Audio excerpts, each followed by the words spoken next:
This is Critical Nonsense, your high-lowbrow show about culture, science, and tech. This week, Aaron and Joey talk about how to strategy.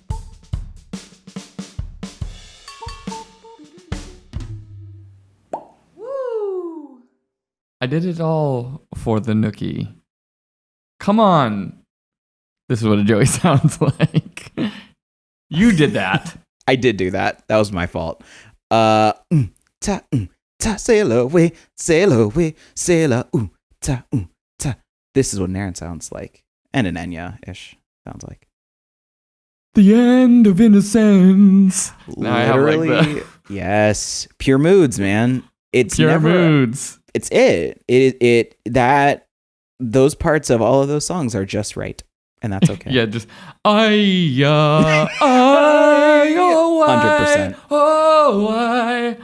So, for the youngins and the old heads who are listening in, Pure Moods was an album that you could buy on your TV screen, the beginning of direct advertising, if you will.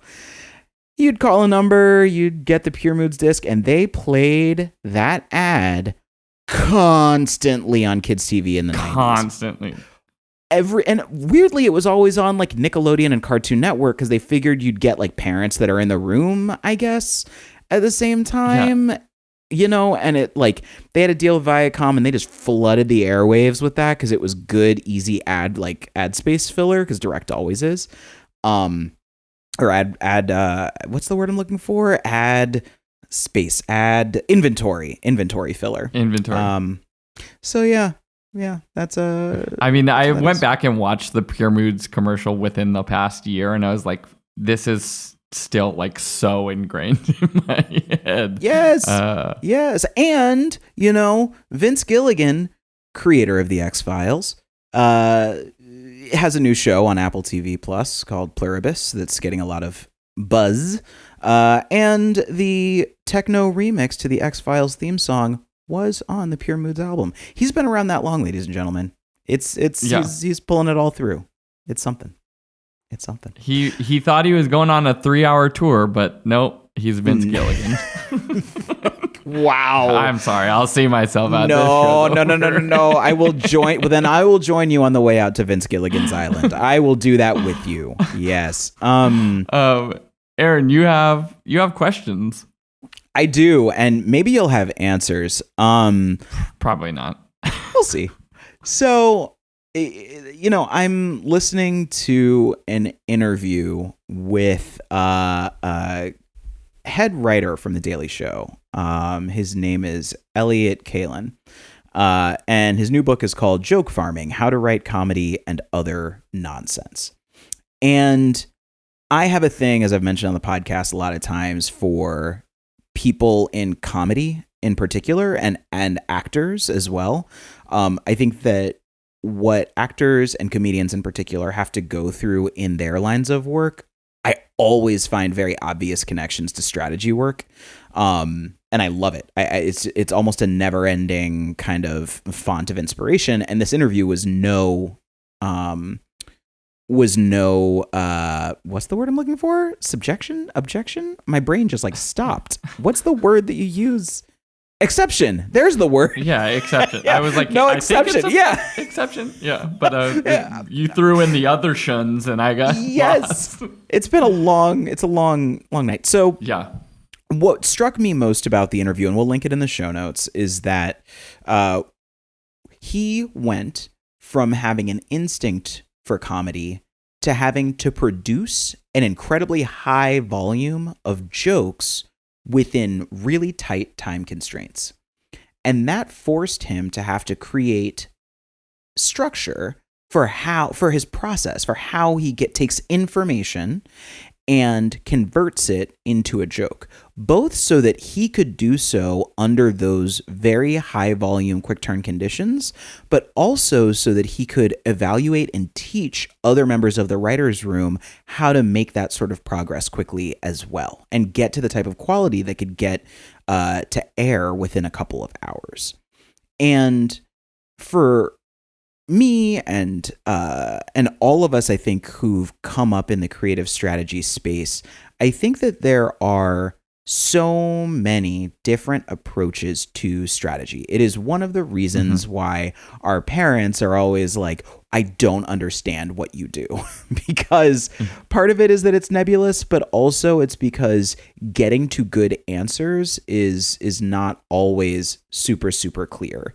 And so what I was really curious to do is spend a little time thinking about and talking about like how we individually got to our strategy processes and like how we break it down, how we help the company break it down, and how we preserve a sense of, I think, creativity or independence and individuality in everyone's strategic voice, or at least attempt to. And given all of that, it just leads me to this question, which is, how do you strategy?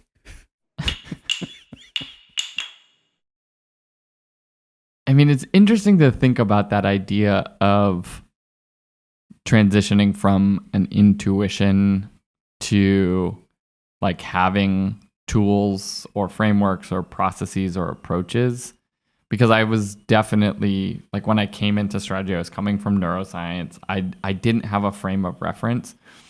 But what's interesting, like as you were talking through the question, I think there's like a handful of experiences that sort of inform my approach to things. And some of it is maybe like personality and personal constitution and whatever. But, you know, when I went in grad school, our program was changing its name from the ad center to the brand center. And because of that transitionary moment and how the director of the school was talking about it at the time, it was like, this is a big change. Like to him, it was a new building. He was bringing in new donors and new board members, and like, this is a shift that the industry is going in and we all need to be doing it. And so it was this sort of invitation to like rethink the ways in which we maybe had historically been doing things, or, you know, I was just coming into the industry, like not even actually, I was a student. But it was this invitation to be like, I don't know, maybe the way that people were doing things, like you need to be innovative. You need to be pushing the limit. We need to be guiding the sort of broader industry with our like students of the future and whatever. And so it sort of gave us permission to not like accept like doing business as.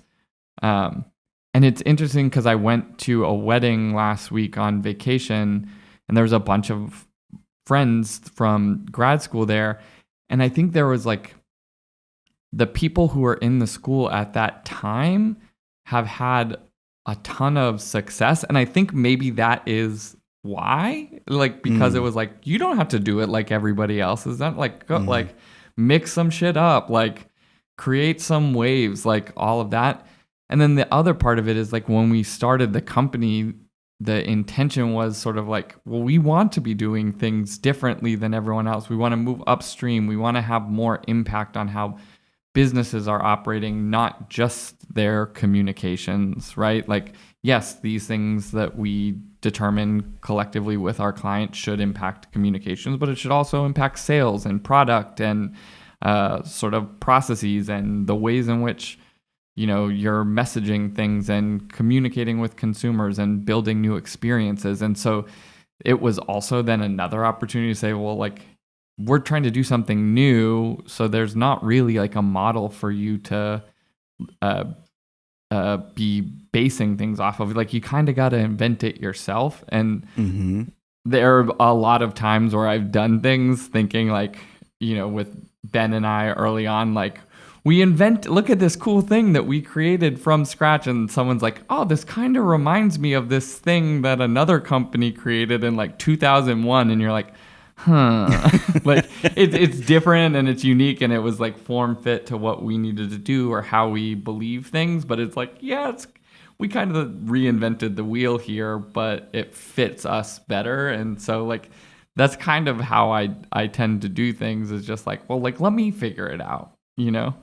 That, like, it's one of the reasons I think that we are so close is that we both, I think, came from that school, not the brand center, but the school of let's figure it out.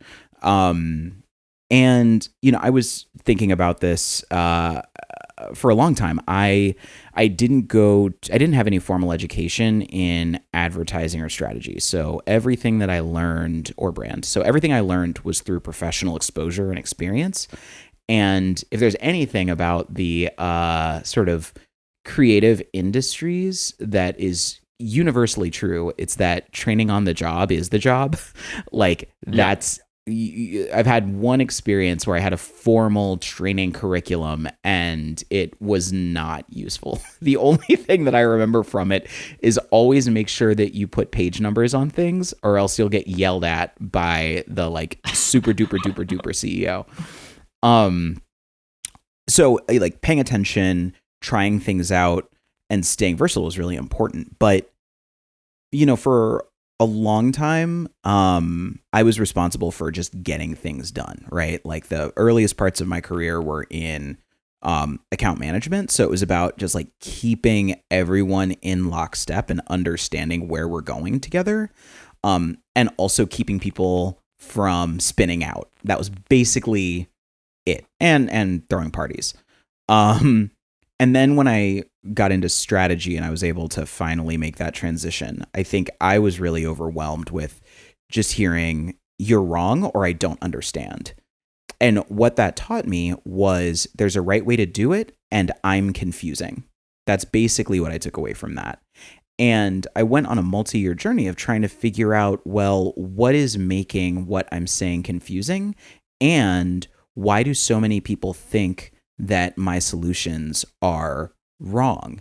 And that's when I started down a very similar journey to the writer of the book, which is well, what are the steps that I'm taking? How do I think through what the end state is, what the necessary inputs are, and how do I square that with the fact that we're in a business?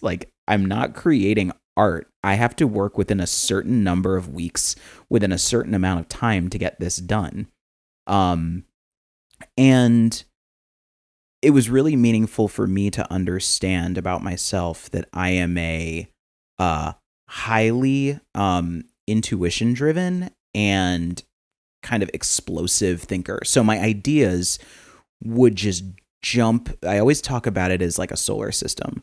My ideas jump from planet to planet, and it makes sense to me that I'm just jumping from planet to planet. But for anybody else to work with me, they're like, dude, you got to walk. You got to put me on the spaceship. You got to make a map. We got to take it step by step, and you got to take me there. Yeah, where's your star chart? Where is your star chart? And that's step one. And then step two is when you break down each of those constituent pieces, allowing room to reset the trajectory, right? Allowing space to say, oh, yeah, that's going to take you to that planet, but that may not be the one that we want to go to. That may not actually be where we need to go. So breaking it down into smaller and smaller steps and taking the time to interrogate collectively what each of those steps require to decide what the best next step is, was how I then started to really appreciate strategy. How I really started to realize that it wasn't just reason made persuasive. It was inputs that led you down a smart path toward a goal that you want to achieve. But that's where the you're wrong piece, I think, was really hard when I first got into strategy, because when there's, of course, for many, many reasons, so much insecurity, intellectual insecurity among strategists. And I'm so proud of this company for having such a strong sense of conviction to keep that out and making that we are the antithesis of that. Or at least we strive to be. Yep. I think that sense of you're wrong and suggesting that there is a right way to do it and that someone else has it is incredibly crippling and takes away the ability to own your own relationship to what your process is and what the different steps are that you take.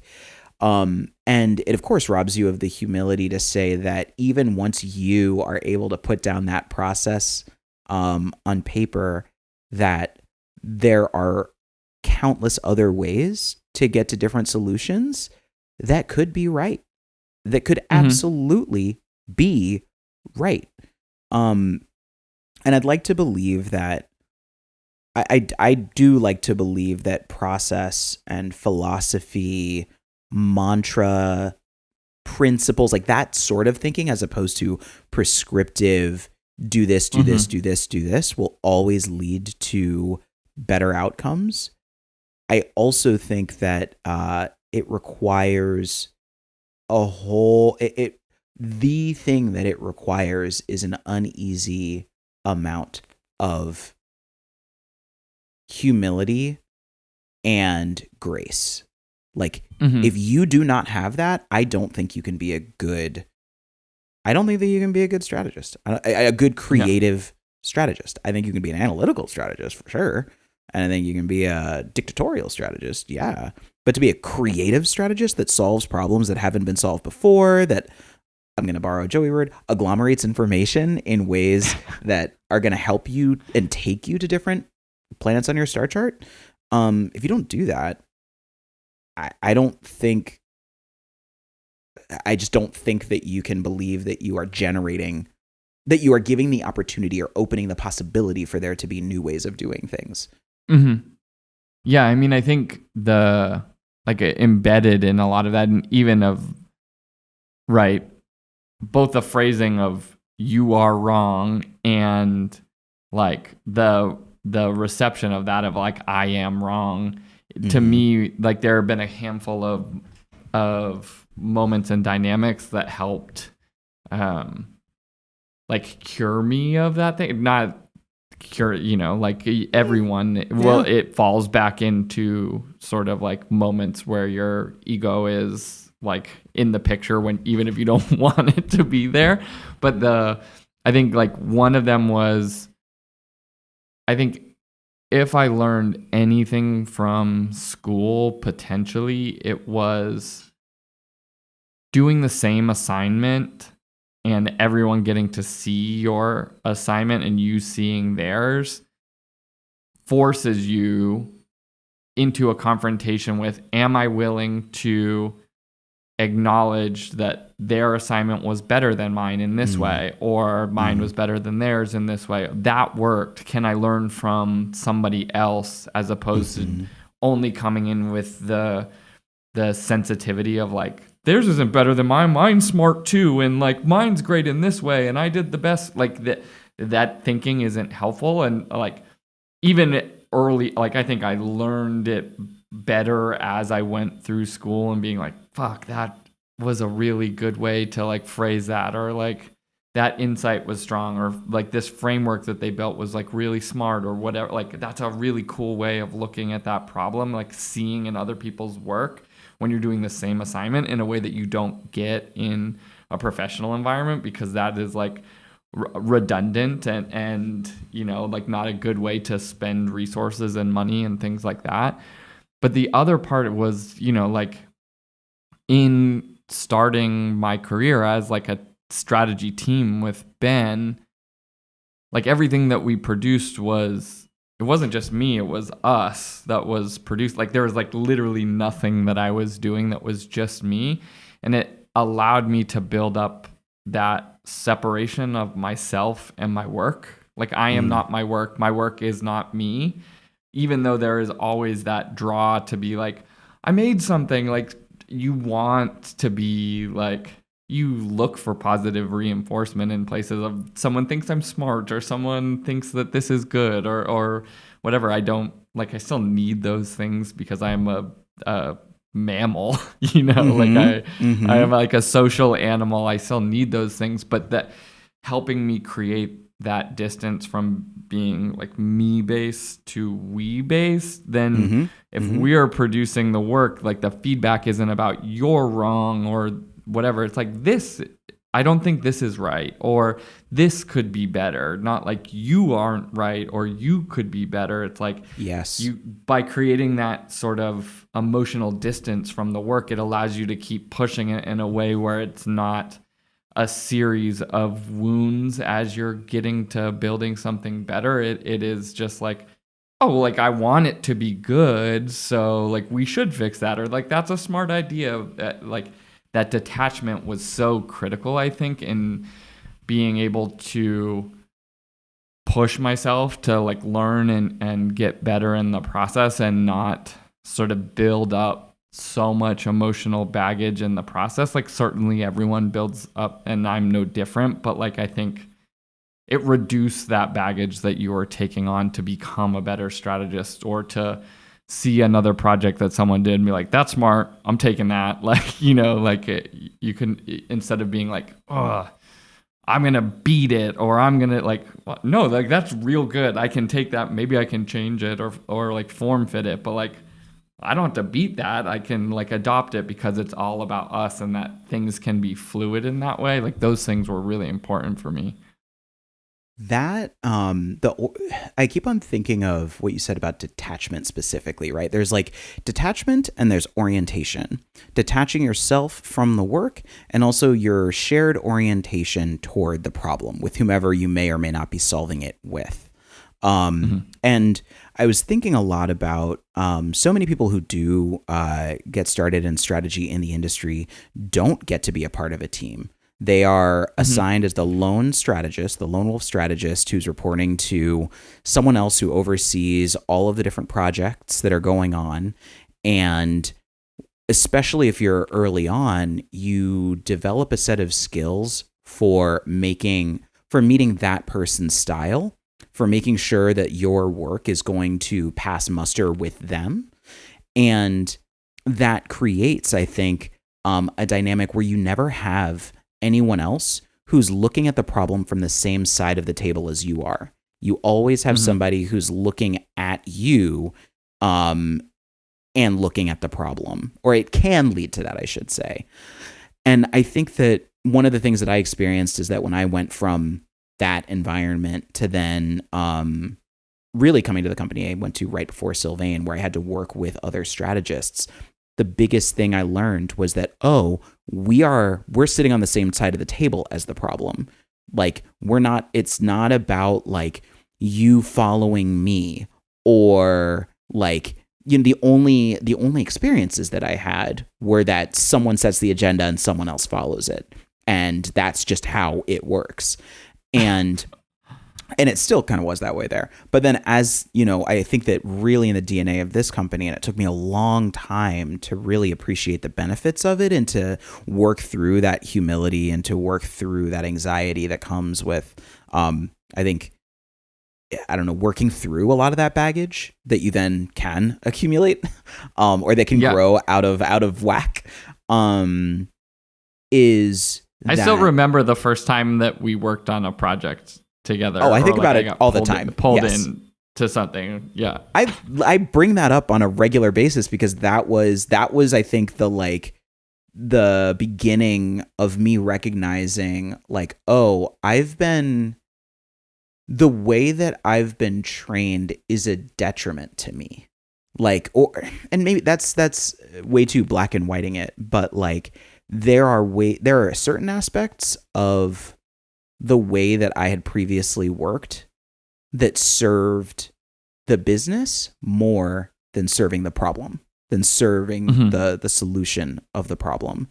And it was very confusing to me to realize how powerful letting people in would be. And also to like understand that it's a different type of letting people into the thinking. It's not just like over explaining. It's not just slowing everything down. It's actually like feeling safe enough to say, oh yeah, we don't know. We don't know. We're figuring out. We are figuring it out together. And we are structured in a way that allows us the time to work that out together. It's okay to not be constantly making progress or to not constantly getting content like ready for a meeting or constantly knowing that you are there. It's actually about making enough room for the meander. And if I think about it, it's, I started this off by saying like, how do you strategy? Like, it is very hard for me to try to pin it down to a very specific thing. And we spend a lot of time actually as a company to get those who come from different disciplines of strategy, because it's not a single thing. There are so many different like creative strategists, comm strategists, innovation strategists, commercial strategists. Like these are all different disciplines that have their different kind of goalposts that are necessary to pull together to get to a great solution. A lot of what I've experienced has been exposure to all of those different schools. And I think that there are like certain principles that I follow that guide the process. And those principles include leaving space for others first. Those principles also include do right by the audience, like the user, the consumer, more than anything. It also includes never strategize in a vacuum, like society, commerce, culture, governments, individual picadillos. All of that is a part of the strategy. You cannot create a strategy that ignores context. And if you do not, if you do ignore historical, societal, cultural, institutional context, you're setting yourself up for an ineffective solution. And then perhaps last but certainly not least is make the strategy bleed. And I always credit Cole Nielsen for this because it was, I think, the thing that has stuck with me more than anything. Strategy is ideas. It can be an intellectual paperweight. It can just be a fun, philosophical conversation. In order to move people to persuasion, you must feel that this thing is real. You must be able to understand its pulse. You must be able to understand how it could be sitting next to you on a train in the middle of the night and ask you for, some help with their crossword. Like, if you can't render it to that level of fidelity, that level of realness, then it's just a thought exercise, because it won't persuade anybody. It won't pull anybody along for the ride in actually executing it or being persuaded by it. And you've missed the opportunity for making sure that it's something that is going to move people to action, that is going to move people to change. And I those things, I wish they would be the same every day. I wish I had them on a Post-it note that I kept up all the time, but that toolbox changes. There's new things that get added. Those mantras or those sort of principles get revised. But if I can do anything, it's to try to keep that in mind and then try to bring that to the teams that I work with to encourage that sort of thinking. I know that I just kind of ran into a corner. It wasn't a wrap-up corner. That was actually just me soliloquying, but I think we may need to wrap up corner this. Am I rapping? I guess just never leave, never be gone, never be on vacation at a friend's wedding. What is the wrap-up corner? I think the wrap-up corner between the two of us seems to be something in the vein of be hard on the work, be kind to each other. That is me inserting that, but I feel like it does encapsulate a lot of what you said. But yes. I think the other part of it is like giving yourself the freedom and the agency to explore and create without ego so that you can build something better and use other muscles than just the self, right? To be able to have empathy and make something bleed and to move people and to change organizations. You can't be starting from the place of inside yourself. You have to be bigger and more expansive and more exploratory than that. And so in whatever ways you can find that expansive place, you should find them. And if any of the things that we said in this process are helpful, take them, steal them ruthlessly. Does that count? Was that a wrap-up corner? I think so. And also, it illuminates two things that I will use as like little ribbons to tie around this wrap-up burrito.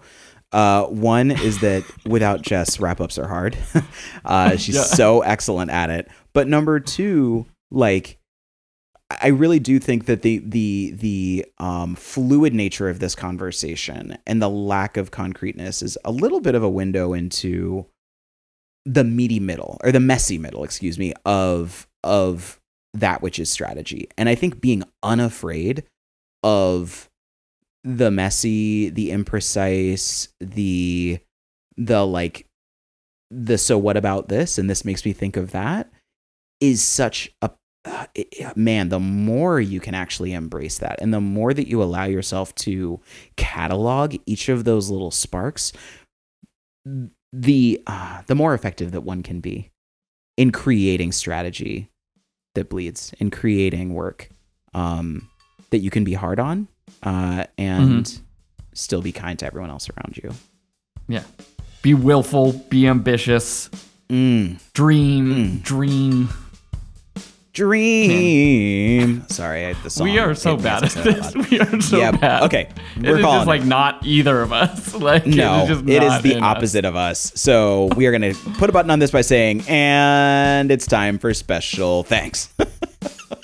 Critical Nonsense is a Sylvain production. Brought to you by the new record from the Four Heart Stompers. Dream, willful power. It's a song that is in multiple keys. Dial 1-888. Fill in the words now to get your CD now. This is terrible. I'm sorry. Sail away. You sail away. I'm going to sail away. I'm done. I love it. As always, we'd like to thank our executive producer and the Enya of this show, Jess Vander. And sound engineer and truly the purest of my moods, Alex Contel. We'd like to thank the man who I actually know at some point had a copy of Pure Moods, I believe, Les Jacobs. Yeah, I mean, if he didn't, he had the whole series. I'm sure of it. I am certain of it. Even if it was ironic. Exactly. That's fair. We also want to thank, oh my goodness, there's so many people to thank. There's Amy Waters. There's Christy Jensen. There's Amanda Medina. There's Sari Gilbert. There's also Nora Mestrich, because without that incredible crew of people, you could not have really an A-flat major ninth, because you need 5 notes to do that. So that's musical. There you go. As always, thanks, Alen. Thank you for that. Special thanks to Jess Vander for just keeping this thing on the rails. Always. Woof. Woof. I also I want to thank weather scientists in general. Not just like, well, I mean, they are meteorologists, but like, I think that sometimes the news makes us forget that meteorologists are truly scientists of one of the most complex and unpredictable data sets that's out there, and has to name these phenomenon. Especially like the atmospheric river that we are experiencing in Los Angeles today and over the next 3 days.